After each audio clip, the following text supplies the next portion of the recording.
Before the sky ever cried, it bled. Fire and shadow, not tears. Forget the Sunday school version, the peaceful old man floating away on gentle waters. That's not what happened. This was war, a battle for the survival of the human soul. Picture this, the Ark's massive ribs rising against the horizon, a world drowning in violence, not water, not yet. Silhouettes 10 feet tall, the Nephilim, marching through the mist with one bloodthirsty vow. That Ark will burn before it ever floats. But as the giants roar, the clouds split open.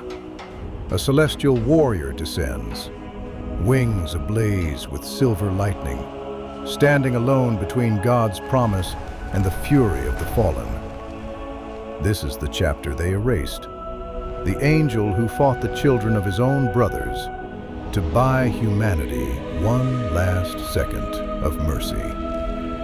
If you're ready to uncover what's been buried beneath the flood, subscribe right now, because what I'm about to show you, they tried to erase from history. Now let me ask you something. Have you ever wondered why the enemy fights you hardest right when you're about to break through? Why giants seem to march toward your door the moment you start obeying God? Listen, before the first raindrop ever touched earth, the world was already drowning in wickedness, in blood. There was a war fought in the shadows, a war the history books tried to erase. We know Noah, the man who built an altar of wood in a desert of sin. But here's what they don't tell you. How did one family survive when the Nephilim swore the Ark would be a coffin? Imagine the scene. The sky turns bruised, unnatural purple, the color of endings. Massive silhouettes, 15 feet high, moving across the horizon like walking mountains. Eyes glowing demonic gold. Their eyes burned with something darker than hatred, murderous rage, a desperate fury that could crack mountains. These were the children of the Watchers, beings of stone and thunder, creatures who had turned the earth into a slaughterhouse. And now they were marching toward the Ark, not just to destroy it, but to burn the promise of God to ash. Because they knew, if that boat floated, their reign was finished. Just as the giants reached the perimeter, just as their roars began to shake the half-built Ark, the heavens split open, not with rain, with a light so pure it blinded the wicked.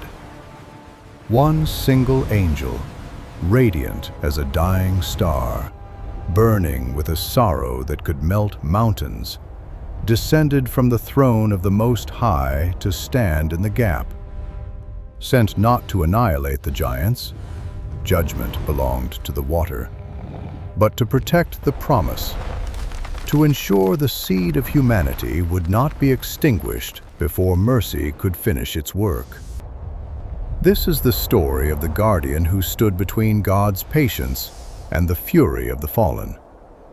Because when you're doing God's work, heaven stations a warrior at your gates.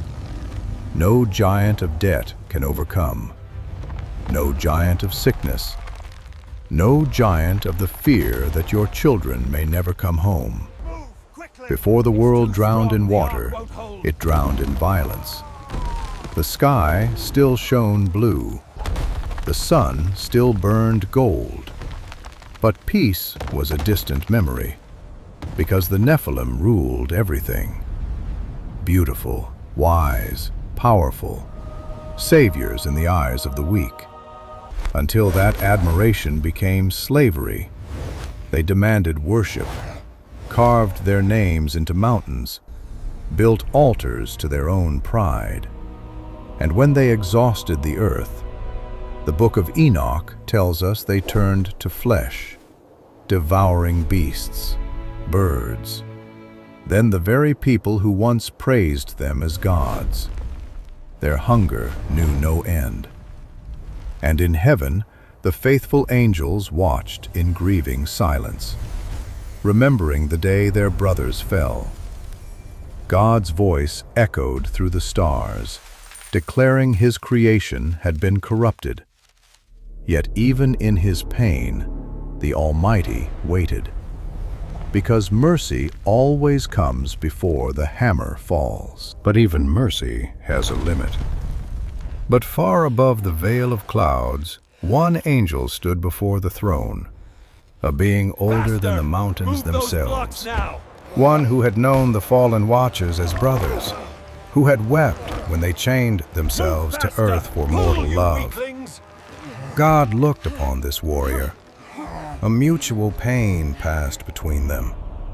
The command was simple: go alone, not to bring glory, not to lead a host of light, but to be a silent wall of fire around the servant Noah. The mission was delay, to hold back the giants long enough for mercy to finish its work before judgment arrived.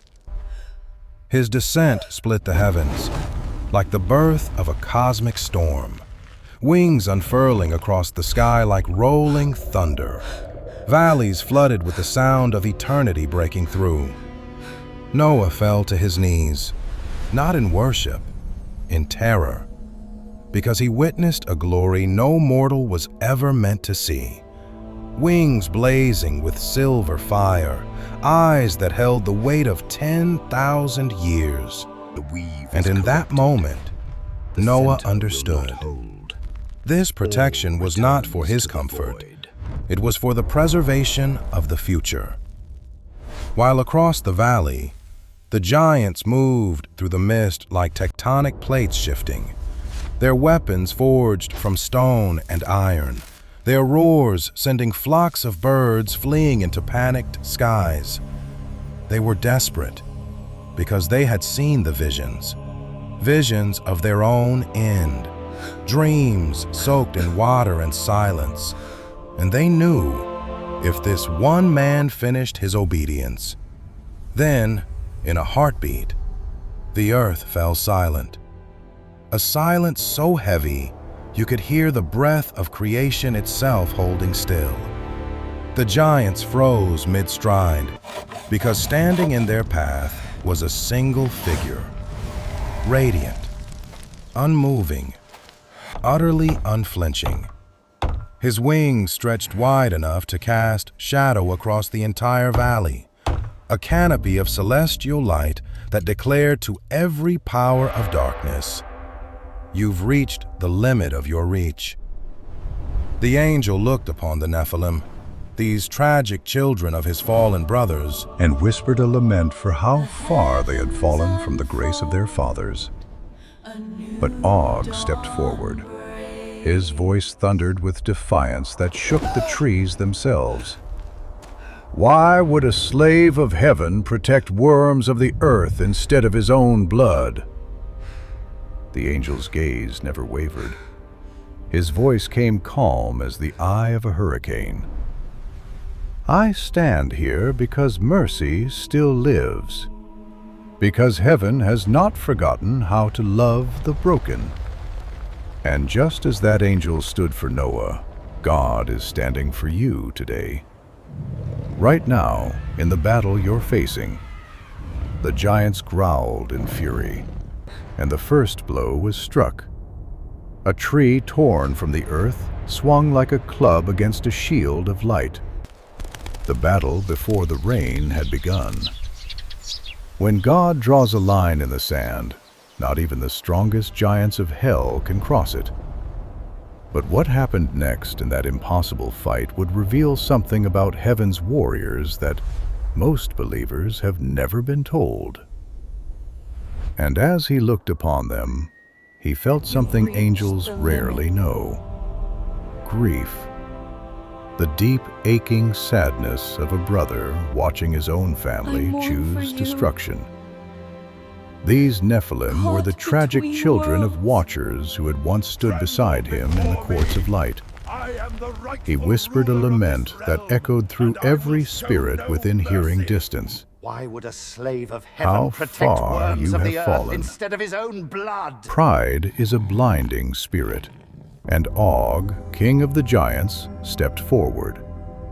His voice thundered like a collapsing mountain. He mocked the messenger of the Most High, called him a slave of heaven. Why would a being of such glory fight for worms of the earth instead of your own angelic blood? The angel's gaze remained steady as the morning star. His voice carried the weight of 1,000 storms, yet remained calm as a prayer. Because mercy still lives, and heaven has not forgotten love. Let that sink into your spirit today. Heaven has not forgotten you. Even when the giants of your life growl and swear you'll die with your dreams, remember that the love of God is a warrior that never sleeps. Og growled, a sound that ripped through the air like iron on stone. He tore a massive tree from the ground, swung it like a primitive club. The earth split under the sheer force of his hatred. But as the blow descended, the angel's wings flared into a magnificent explosion of light. He caught that massive trunk mid-swing, one hand forged in the fires of creation. His feet dug into the soil like unmovable rock. And in that instant, the true battle before the rain began. Still lives. This was not a mere clash of flesh. This was a collision of epochs, a war between the weight of corruption and the lightness of holiness. Lightning crashed from a sky that had never known storms. The giants roared in defiance, a chorus that had silenced the innocent for far too long. For generations, these Nephilim had ruled by terror, devouring the earth, mocking the Creator. But as Noah continued building the ark in holy obedience, these restless titans realized something had changed. The wind no longer felt alive. The earth was holding its breath. They didn't know that heaven had stationed a guardian at the door of the promise, a warrior sent not to destroy the enemies of man, but to ensure not a single hand touched the vessel of God's covenant. And as the final days approached, they came like living mountains across the plains, their footsteps shaking valleys that had never known fear. These giants, sons of fallen angels, marched toward that wooden fortress with weapons forged from the bones of prehistoric beasts and stones torn from mountains themselves. They had never been stopped, never been denied, until now. The angel drew an invisible line upon the earth, and for the first time in their immortal lives, the giants felt something they didn't recognize, a force greater than their own. A power that didn't come from the ground they had enslaved, but from the throne they had rejected. They would not yield. They advanced. But with every step they took, the angel's radiance grew brighter, as if the very atoms of creation were choosing a side in this war. What followed was a clash between rebellion and divine order.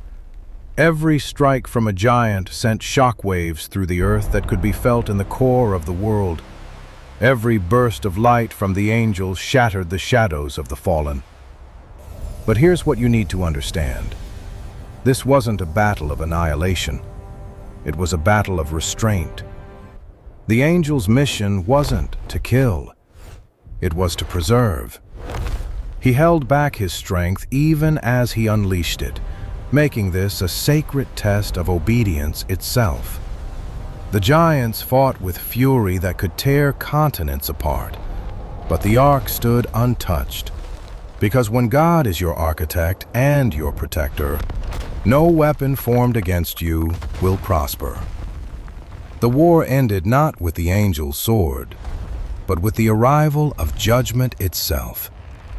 The storm gathered behind him like a wall of divine fire, and when the first drop of rain fell upon the parched dust, the angel knew his task was complete. The covenant was unbroken. The giants who had sought to defy heaven now fled in terror before the rising tides, their roars fading beneath the deafening sound of falling skies. But what happened next? For 40 days and 40 nights, he watched, a silent guardian suspended between heaven and the flood below. He saw valleys that once echoed with laughter disappear beneath the rising deep, mountains that had stood for centuries swallowed in a single breath. The desperate cries of creatures faded one by one, the frantic whispers of men clinging to their final moments silenced. Every sound of life swept away under the deafening roar of judgment. This wasn't vengeance filling the sky. It was something far more devastating. Cosmic mourning. The angel watched creation drown, and he understood for the first time what mercy looks like when it withdraws its hand. What remained was the cold blue expanse of justice. But here's what cuts deeper than any sword.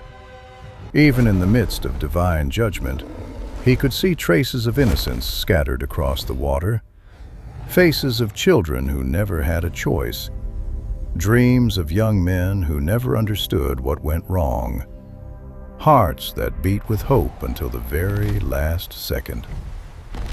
And the angel felt something breaking inside him, because obedience isn't just about following orders. It's about bearing the unbearable weight of what must be lost so that promise can survive. It's the kind of pain a father knows when he has to let something precious go for the sake of what comes after. The flood wasn't blind destruction. It was painful cleansing. A violent reset designed not just to end corruption, but to give creation a sacred chance to begin again from purity. And through every drop of rain that hammered the surface, through every roll of thunder that shook the deep, the angel could feel the grief of the Creator himself rippling through the storm. The tide is coming too fast. This wasn't wrath alone, it was heartbreak. Heartbreak made visible in every crashing wave, in every roll of thunder that split the sky. The flood was heaven's tears, poured out over a world that had forgotten how to weep for its own sins. For 40 days and 40 nights, the rain never stopped, and the angel remained, hovering above the churning chaos, a silent guardian suspended over that fragile wooden sanctuary. His light was faint now, a dim ember behind suffocating clouds. He didn't sleep, he didn't speak. He simply watched. Tell them I love He watched the oceans rise higher and higher until the horizon itself vanished into endless gray. He watched as the very breath of mankind was swept from the earth, like dust in a gale, until finally, total silence claimed the world. And in that silence, something changed within him. He'd seen rebellion in heaven. He'd witnessed destruction on earth. But this was the true cost of mercy. He understood now what obedience really meant. It wasn't about the thrill of victory. It wasn't about power. It was about bearing the crushing weight of what must be done, even when every fiber of your being wishes it didn't have to happen. He looked at the ark below, that small, fragile vessel, carrying everything heaven had chosen to preserve, the hope of the future, the living proof that even in the darkest judgment, God's purpose never ends in total despair. because though he allowed the flood to consume the old, he also preserved a door for the new. When the waters finally reached their peak, covering even the highest mountains, there was only sea and sky, endless, eternal. And still trembling with the storm's fading power, in that vast, terrifying emptiness, the angel felt something unexpected: peace. Because where there is emptiness, there is finally space for new beginnings. Slowly, as days melted into months, the fury began to calm. The thunder softened to a distant murmur. The clouds thinned, and a light, pure and quiet, began piercing through the gray veil. The angel turned his gaze back toward the ark, and what he saw there, the rainbow, wasn't just a promise to mankind. It was a reminder to heaven itself that even divine justice must bow to compassion. The angel knew his time on earth was ending. His mission was complete. The ark floated in peace, drifting toward peaks that would soon break the surface. Life had been preserved, but at what cost? As he ascended through the fading storm, something had changed inside him. His wings carried more than the wind now. They carried the weight of what he had witnessed, the cries of the lost, the silence that followed. He rose higher, through clouds still heavy with rain, through light that shimmered like polished glass. And as he crossed the threshold back into heaven, he looked back one final time. The world below was quiet now, reborn through agonizing pain. Somewhere in the safety of that wooden vessel, the breath of mankind continued, and the angel understood something he had never grasped before. This is what salvation truly looks like. It is never without sorrow, never without cost. It is shaped by mercy and justice intertwined, inseparable, like threads in a single rope. Heaven closed its gates behind him, but there were no cheers waiting, no celebration. The courts of light stood silent, because even the host of heaven knew. This was a tragedy to be remembered, not a triumph to be celebrated. The angel entered those halls weary, radiant, yes, but forever changed. He had descended as a soldier, swift and unshaken. He returned as something else entirely, burdened, thoughtful, marked by the mystery of what love must sometimes do. He stood before the throne, offering no words. What could be said after watching a world fall? He simply lowered his wings in reverence for the mystery he could not name. But even that greater light revealed something unsettling. As the angel stood in the radiant expanse of heaven, looking down at the ark resting on the mountain, he felt it, a truth burning within him like an unquenchable ember. He had protected the ark. He had stopped the giants from shattering humanity's last hope. But their essence, their hatred, the ancient curse they carried, it hadn't vanished. From the receding waters, the Nephilim's bodies lay drowned and broken. But their spirits remained, half human, half divine, belonging to neither heaven nor earth. They drifted in the shadows, weightless and unseen, like the remnants of a war that refused to end. They became whispers in the wind, spirits without rest, haunting the hollow places of a world that no longer had a name for them. And heaven Heaven looked upon them with a heavy, divine silence. Because even in the greatest victory, there are consequences that echo through eternity. The angel realized then that his mission was not truly over. Evil does not end when it is physically destroyed. It only ends when it is fully understood and replaced by a light that cannot be overcome. But here's what heaven knew that the darkness didn't. As the first rays of sunlight touched the wet earth, something else rose from that light. Hope. The promise that no matter how dark the world becomes, God will always leave a way to begin again. And heaven will always stand guard over that promise, even when the battle takes a form no one expected.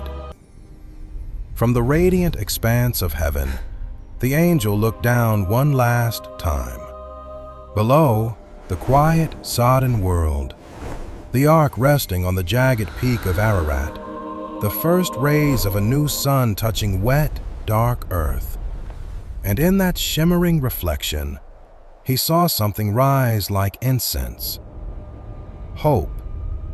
It was the hope of a new covenant, the sacred promise that no matter how dark or corrupted creation becomes, God will always leave a way for his children to begin again.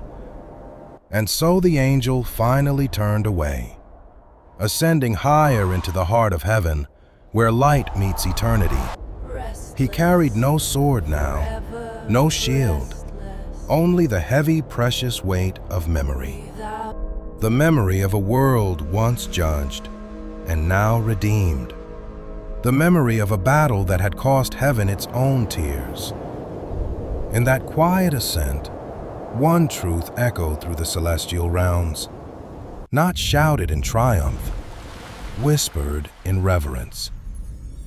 Divine mercy often looks like war, but it is always, always born of love.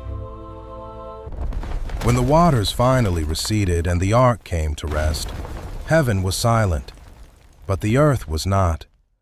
In the deep shadows of the mountains, in the ancient valleys where the flood had once raged with unholy fury, something stirred, something ancient, something bitter, something that refused to die. Because when the flesh perishes, the spirit remains. And the Nephilim were not like ordinary men. They were born of heaven's rebellion, offspring of fallen angels and mortal women, creatures of two worlds, belonging to none. The flood had crushed their towering bodies, erased their names from the history of man, but it could not wash away the nature of what they were. The Bible tells us little of what became of them, but the book of Enoch dares to reveal what Scripture only hints at. When the Nephilim died, their spirits were condemned to wander the earth, restless, hungry, forever severed from the light of heaven. They became the first demons, and the angel who had fought them on the plains of the old world knew this truth intimately. Even in the heights of heaven, their jagged whispers reached him. He had fought their physical strength in battle, but now he faced something far more dangerous, their presence in spirit. For the first time, the angel understood the truth. The flood was never meant to erase evil completely. It was containment. But it is always God hadn't destroyed the capacity for darkness. He had set boundaries around it, given it time, because in that time, mankind would be tested, refined, and offered a path to redemption. But this truth tore at the angel's heart. Why would the Creator allow such corruption to remain? Hadn't the flood washed away every stain of sin? Hadn't heaven poured out the full weight of justice? Yet now, watching Noah's descendants multiply across the earth, he saw it clearly. Evil doesn't die in a flood of water. It lives in the power of choice. The spirits of the Nephilim became shadows, invisible, patient, following mankind through every generation. They became the whisper behind jealousy, the voice beneath pride, the darkness behind every false god that would rise in the centuries to come. The angel watched from heaven as the first altars were built, not for the Creator, but for cold stone idols. He saw kings bow before lifeless statues. He saw nations call upon the names of ancient spirits, the very giants he had fought to destroy. Men began to worship the darkness God had drowned, and it broke him. He had fought so hard, protected the ark, guarded the promise, only to watch corruption return like smoke after fire. But in his grief, something else stirred. Not anger, understanding. God allows the darkness to remain not because he is weak, but because he is patient. Light must prove itself against shadow, or it will never truly shine. So the angel made a vow. He would watch over mankind, standing unseen, a guardian over the descendants of those he had saved. Even when humanity forgot the price of their survival, he would remember. Some say when you see sudden flashes of light in the heart of a storm, whatever the truth may be, one thing is certain. His mission never ended. Why should she The flood have it? was not the final judgment. It belongs to you. It was the opening volley, You are the the chosen first one. strike in a war that has never truly stopped. Oh, A Nephilim. war fought not with iron swords or silver wings, but with influence, Great ones of the deep, waged in the space between fathers divine of the patience and hear demonic your persistence. children. The story of the flood did not end when the waters went down. It continued in the unseen, in the spirits that wander, in the angels that watch, even now. Because here is the haunting truth. Even in our God allows salvation, darkness, there not are because echoes he of is the weak, old rebellion, but because he whispers is of the patient. darkness that once nearly consumed everything. But even in the silence, heaven still stands guard. The same power that protected one faithful man and his family in their darkest hour is the same power watching over you tonight. You are not fighting your battles alone. If this journey into the hidden mysteries of Scripture has stirred something deep in your spirit, if you have felt the weight of these ancient battles and recognized them in your own life, then do not walk away in silence. Join us here at Bible Mysteries Africa. Hit that subscribe button right now. Click the notification bell. Like this video. Share this story with someone who needs to know they are never abandoned in the fight. Together, let us remember the price of mercy and stay vigilant in the light. The question is not whether the war still rages. The question is, are you awake to see it? This is Noah Lazarus.